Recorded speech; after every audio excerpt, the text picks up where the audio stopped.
The Galactic Council's testing facility gleamed under the artificial lights of Station Epsilon 7, a monument to 1,000 civilizations' technological prowess.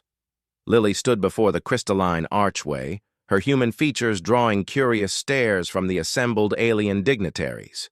Behind her, Jackson adjusted his standard-issue Earth diplomatic jacket, trying not to look as nervous as she felt. "The procedure is simple," announced Arch-Technician Vex Thor, his 3 eye stalks converging on a holographic display. The insectoid being's mandibles clicked with barely concealed condescension.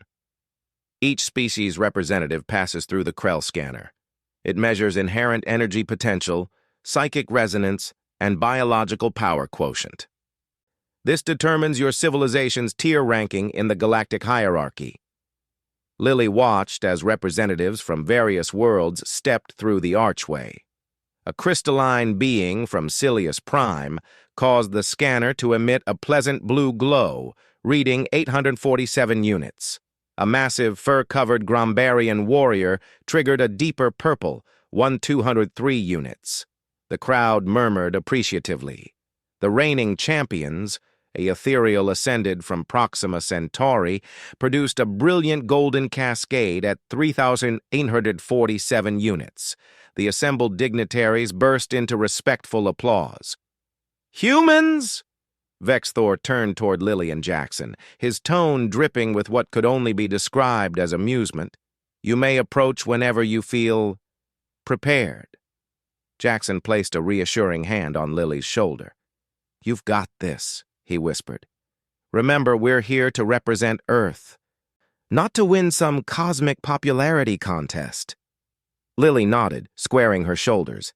She'd been selected for this mission precisely because she was unremarkable. A 26-year-old engineer from Denver with no special abilities, no genetic modifications, no enhancements, just human. That was the point. Show them what baseline humanity looked like. She stepped toward the archway. The Krell scanner hummed, ancient technology from a long-dead civilization that had first mapped the cosmos. Its crystalline structures began to resonate, energy patterns swirling through translucent matrices. Lily took a deep breath and crossed the threshold. For a moment, nothing happened. Then the scanner's hum changed pitch. The pleasant harmonics twisted into something strained, almost uncomfortable. The readout flickered. 100 units, 500 units, 1,000 units. The numbers climbed faster. The crystals began to vibrate visibly. "Fascinating," Vex Thor muttered, leaning closer to his instruments. "The readings are highly unstable. Human biology must interfere with the calibration algorithms. Perhaps if you—" The scanner hit 5,000 units. The ascended representative gasped, its form rippling with surprise. Murmurs spread through the crowd like wildfire. Jackson felt his heart hammering. This couldn't be right. Lily was extraordinary to him, sure, but she wasn't some kind of superhuman. "There must be an error," Vex Thor insisted, his eye stalks swiveling between his instruments and the archway. "The scanner has never—" 10,000 units. The crystals were screaming now, a high-pitched keen that set everyone's teeth on edge. Cracks appeared in the archway's surface. Hairline fractures spreading like lightning through ice. Lily stood frozen in the center, her eyes wide with confusion and growing alarm. "Get her out of there!" Jackson shouted, lunging forward.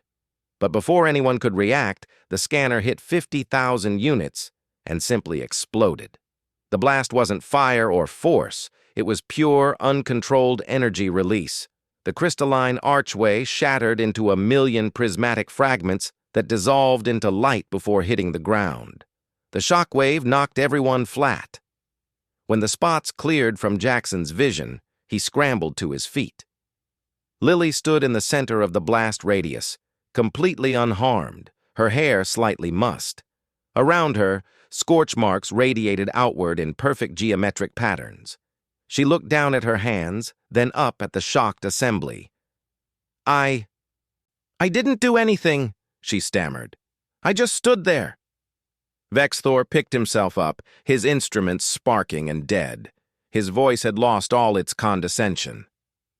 "In 10,000 years of testing," he whispered, "across 17,000 species, the Krell scanner has never registered above 8,000 units. It has never malfunctioned. It has certainly never exploded." The ascended representative floated forward, its voice resonating with newfound respect. "What are you?" Jackson reached Lily's side, and she grabbed his arm for support. "We're human," he said firmly. "Just human." "Impossible," breathed a delegate from the Zorathian collective.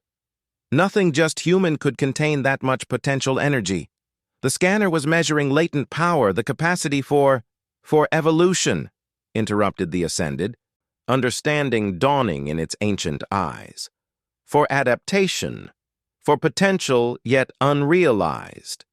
It turned to address the assembly. "Most species reach their evolutionary peak before achieving space travel. They measure highly on the scanner because they're already at their maximum.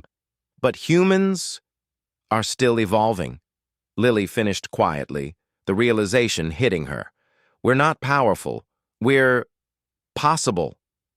Vexthor accessed a backup terminal, his manipulators flying over the controls. The scanner's final reading before catastrophic failure. It wasn't measuring her current power. It was attempting to calculate her species' theoretical maximum potential. It couldn't. The number kept rising because there was no ceiling to measure against. The chamber fell silent. Jackson looked around at the assembled aliens, species that had mastered psychic powers, energy manipulation, biological perfection. Each had reached their pinnacle millennia ago. Humanity, messy and unmodified, carried within them something far more dangerous than power: unlimited potential. "So," Lily said, breaking the silence with a very human, slightly nervous laugh, "does this mean we passed the test?" The Ascended made a sound that might have been laughter. "My dear human, you didn't pass the test. You broke it. There's a difference." It paused. "A significant one." Vexthor's mandibles clicked rapidly, his species equivalent of anxious laughter. "The Council will need to reconsider humanity's tier ranking." As Jackson led Lily away from the smoking remains of the Krell scanner, he heard the whispers spreading through the crowd. Fear, wonder, excitement, concern, all swirling around two words that would echo through the Galactic Council for generations to come: the humans. And somewhere in the back of his mind, Jackson smiled. Because humanity had just done what it did best, exceeded every expectation by simply being themselves. They hadn't needed weapons or threats or demonstrations of power. They'd just shown up. That apparently was terrifying enough.